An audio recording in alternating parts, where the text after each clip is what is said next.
मेरे हो। भाग 3। हिंदी कहानी। पीछे आपने देखा कि दहेज के लालची लोगों की मांग को देखकर सुहानी ने रिश्ता तोड़ लिया। अब आगे मेरा बेटा करेगा इस लड़की से शादी। ये आवाज सबके कानों में बम बनकर गिरा।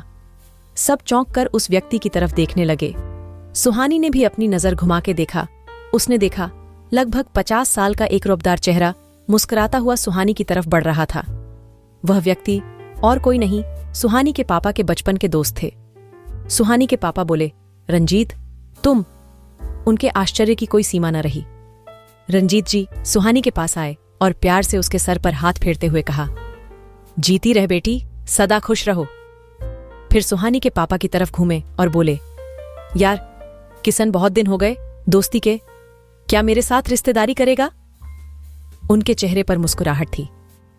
देख मुझे मालूम है तेरी बेटी के लायक मेरा बेटा नहीं है, लेकिन क्या मेरे नालायक बेटा को अपना दामाद बनाएगा? मुझे विश्वास है तेरी बहादुर और स्वाभिमानी बेटी उसे जरूर सुधार देगी। रंजीत जी अब भी मुस्कुरा रहे थे। किशन जी, सुहानी के पिता के आंखों में खुशी के आंसू झिलमिलाने लगे। वह भाव विभोर हो गए और बोले, यार रंजिते तेरा बेटा और नालायक, तेरे दोनों बेटों के ऊपर पूरे गांव को नाज है। तू उन्हें नालायक बोल रहा है। अपनी बेटी को तेरे छत्र छाया में सौंपकर तो मैं बिल्कुल भी निश्चिंत हो जाऊंगा, क्योंकि जैसे मैं हूं वैसे ही तू है। सुहानी को यह तो पता भी नहीं चलेगा कि ये उसका मायका है या ससुराल। मेरी बेटी बड़ी भाग्यशाली है जो उन जैसे लालचियों के चंगुल से बच गई, क्योंकि उसे तुम्हारे घर जाना था। मयंक बेटा। मयंक, रंजीत जी ने आवाज लगाई। तभी भीड़ को चीरता हुआ एक सुंदर सा नौजवान आगे आया। वह देखने में ही पढ़ा लिखा लग रहा था। गुलाबी कलर की चेकदार शर्ट और ब्लू कलर का जीन्स, उस पर स्टाइल्स, सूज हाथ में घड़ी, करीने से गाढ़ा हुआ बाल।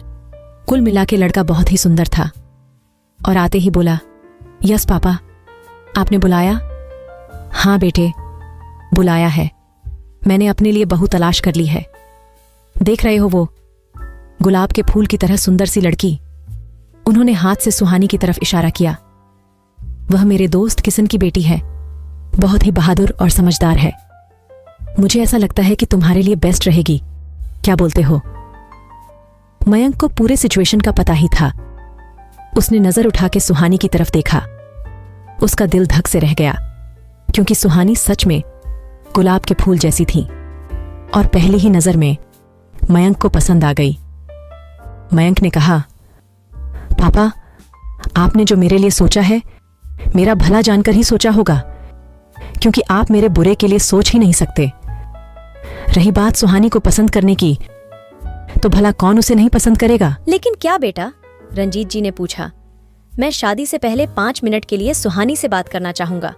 अगर आप लोग अलाउ करें तो मुझे कोई आपत्ति नहीं है।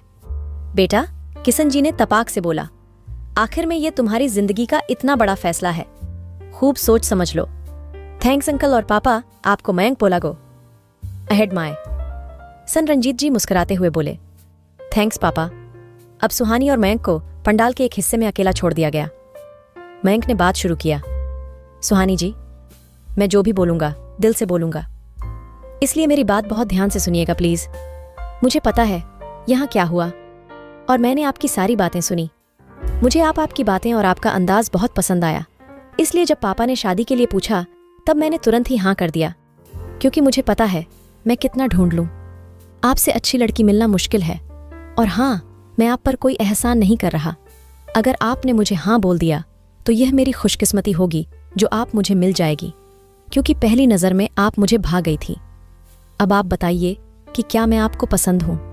आप मेरे साथ जिंदगी बिताना पसंद करेगी? कोई टेंशन मत लेना, सोच समझ कर जवाब देना, क्योंकि मैं जानता हूँ सडनली किसी के साथ ऐसी सिचुएशन आ जाए तो ये सवाल मुश्किल हो जाता है। फिर भी मुझे आपकी राय जानना बहुत जरूरी है। सुहानी अब तक मयंक की बातें सुनकर खामोश खड़ी थी।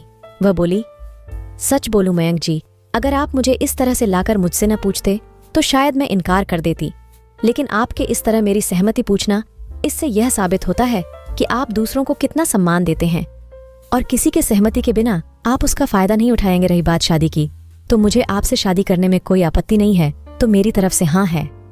थैंक्स सुहानी जी मुझ पर भरोसा करने के लिए। मैं आपसे वादा करता हूँ कभी भी आपके आंखों में आंसू नहीं आने दूंगा। जी थैंक्स तो मुझे आपको बोलना चाहिए जो आपने मुझे इस सिचुएशन से निकाला। सुहानी जी ऐसा हमने कुछ नहीं किया जिसे थैंक्स बोला जाए। रही बात आपसे शादी करने की तो उसमें भी हम फायदे में रहें, क्योंकि कोई गधा ही आपसे शादी करने को मना करेगा, और वो गधा तो मैं बिल्कुल नहीं हूं। दोनों मुस्कुराने लगे। चलें, अब बाहर सब हमारा इंतजार कर रहे होंगे। जी चलिए, सुहानी उठते हुए कहा। दोनों के दिल के किसी कोने में एक दूसरे के लिए प्यार के अंकुर फूट पड़े थे। बस उसे रोज रोज सींचना था, ये इतना बड़ा हो जाए कि कोई भी तोड़ न पाए। सुहानी और मयंक दोनों बाहर आए।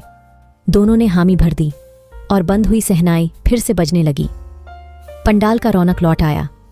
मयंक के पिताजी ने कहा, पंडित जी अभी शुभ मुहूर्त में विवाह करवा दो, बाकी हम घर पहुंचकर धूमधाम से दोबारा शादी कर देंगे। पंडित जी मंत्र पढ़ने लगे और शादी की रस्में की जाने लगी। शादी संपन्न हुआ, ये सुनकर सबके जान में जान आई। मयंक और सुहानी सबसे पहले किशन जी के कदमों में आशीर्वाद लेने के लिए झुके। किशन जी खुशी और गम से फफक फफक कर रो पड़े और दोनों को उठकर अपने सीने से लगा लिया। खुशी इस बात की कि इतनी मुश्किलों के बाद उनकी बेटी का विवाह हो गया, वो भी ऐसे अच्छे लोग और ऐसे अच्छे घर में जिसे वो बचपन से जानते पहचानते हैं। और गम इस बात का कि अब उनकी लाडली गुड़िया अब उनकी न रही, पराई हो गई। रंजीत जी समझ गए और आकर किशन जी के हाथों को अपने हाथों में लेकर बोले, यार किशन तुम घबराओ मत बहू, नई बेटी ले जा रहा हूं। जी समधी जी, किशन ने कहा। दोनों दोस्त मुस्कुरा पड़े, क्योंकि अब दोस्त दोस्त ना रहे, रिश्तेदार हो गए। मयंक और सुहानी ने रंजीत का भी पांव छूकर आशीर्वाद लिया। रंजीत जी ने मयंक से कहा, तो बरखुरदार अब नादानियां नहीं चलेगी, अब बहू आ गई है, घर में तो ध्यान रखना कि मैं तो अपनी बेटी की तरफ से ही बोलूंगा, अब थोड़ा सुधर जाओ। ठीक है। उनके चेहरे पर मुस्कुराहट थी और मयंक शर्म से लाल हो गया। सुहानी को भी अंदर तक सुकून मिल रहा था, क्योंकि सच में मयंक के पापा में उसके अपने पापा दिखाई पड़ रहे थे। सुहानी की विदाई हो गई। मयंक गाड़ी ड्राइव कर रहा था, सुहानी पीछे बैठी थी और रंजीत भी अगली सीट पर मयंक के बगल बैठे थे। रंजीत जी ने मयंक की मम्मी को फोन कर दिया कि तुम्हारे लिए तोहफा ला रहा हूं, आरती का थाल सजाकर रखो। घर में सब बहुत ही एक्साइटेड थे कि क्या तोहफा ला रहे हैं। जब मयंक की गाड़ी दरवाजे पर रुकी और मयंक की मम्मी को पता चला कि बहू आई है, वो खुशी से फूली न समाई। अचानक घर का माहौल बदल गया और चारों तरफ हर्ष और उमंग का संचार हो गया। नई बहू की उतार कर मम्मी उन्हें अंदर ले गई। सबने सुहानी को पलकों पर बिठा लिया। तुरंत लाइट वाले फूल वाले को घर सजाने के लिए बोल दिया गया, क्योंकि पंडित ने 4 दिन बाद मयंक और सुहानी के शादी का मुहूर्त रखा था। घर पर सारे वैवाहिक मंगलचार प्रारंभ हो गया। 4 दिन बाद मयंक और सुहानी की धूमधाम से दोबारा शादी हुई। सभी रिश्तेदार और दोस्त जब मयंक और रंजीत जी के कहानी को सुनते तो सबकी नजरों में रंजीत जी की इज्जत और भी बढ़ जाती। शादी में किशन जी भी आए थे। किशन जी तो बार बार अपनी गीली आंखों को पोंछ रहे थे, लेकिन शायद ये आंसू खुशी के आंसू थे, क्योंकि अब उनकी बेटी सुरक्षित हाथों में थी।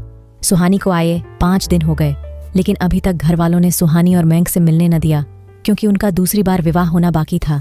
मयंक को ये 5 दिन किसी 5 साल के बराबर लग रहे थे। उनका मन सुहानी से मिलने को बेताब था, लेकिन वह कसमसा के रह जाता था, क्योंकि कोई न कोई सुहानी के पास बैठा होता था।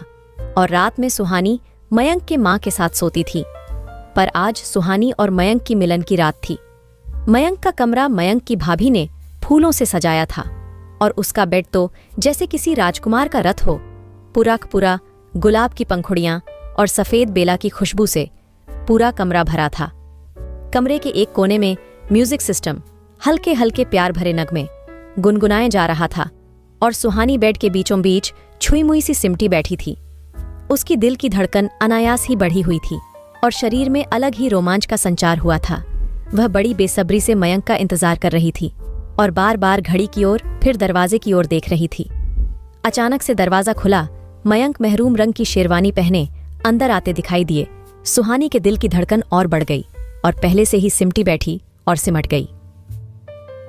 क्रमशः दोस्तों, आशा है कि ये कहानी आप लोगों को पसंद आ रही होगी, तो प्लीज कमेंट करके बताइए और चैनल सब्सक्राइब जरूर करें जो पहली बार इस चैनल को देख रहे हैं।